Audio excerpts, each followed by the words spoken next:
31 milliards de francs CFA ginnaaw nag bi ma defee vidéo léegi ci affaire Farba Ngom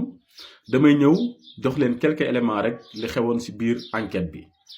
ki nga xam ne nag moom mooy juge bu premier cabinet bu instruction financière bu pôle judiciaire financière mu ngi doon toppee Farba Ngom 31 milliards de francs CFA par rapport ak 125 milliards yi nga xamante ni nii moom la rapport scientifique bi génne woon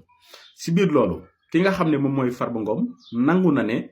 31 milliards yi moom moo ko jël ci anam boo xamante ni nii dëppoowul ak yoon ci loolu sax pour firndeel leneen moom nangu na ko mooy nangu woon na joxe ay garantie yoo xamante ni nii ay immeuble yoo xam ne turam moo ci nekkoon ngir bañ a dem prison maanaam ñu ne la 31 milliards la lay toppee nga am ay immeuble yoo xamante ni nii xëy na ëpp na valeur boobu noonu nga nangu ko garantie ngir ñu mën la bàyyi soit ñu def la contrôle judiciaire soit ñu def la sous bracelet électronique soit ñu may ko liberté provisoire en attendant muy rembourser li nga xamante ni nii moom mooy 31 milliards de francs CFA mais li ci ëpp solo rek mooy moom nangu na ne liñ koy toppee moom moo ko def parce que xëy na dafa jàppoon ne bu ko assumé ngir garantie ay immeuble am dinañu ko bàyyi mu génn bu génnee mën a fay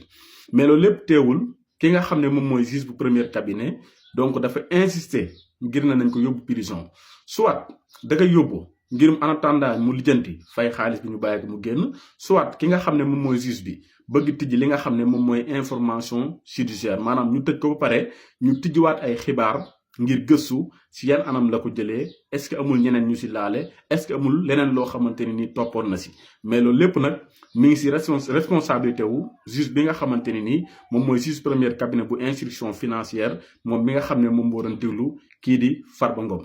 moo tax sànq li ma leen waxoon ni leen ñun li ñu yitteel du pour ñu tëj Farba Ngom mais li ñu yitteel mooy suñu xaalis bi nga xamante ni nii c'est l'argent du contribuable ñu génne ko bu ko defee ñun askan bi soxla nañ ko askanu Sénégal soxla na ko santé bi soxla na ko mbay mi soxla na ko aussi enseignement bi soxla na ko c'est parce que kon jàpp leen ne loolu ay éléments la par rapport ak li nga xam ne doon na am ci biir enquête bi par rapport ak bi ñuy diglu ki nga xam ne moom mooy Mouhamadou Ngom ñu koy wax Farba Ngom jaa ngeen jëf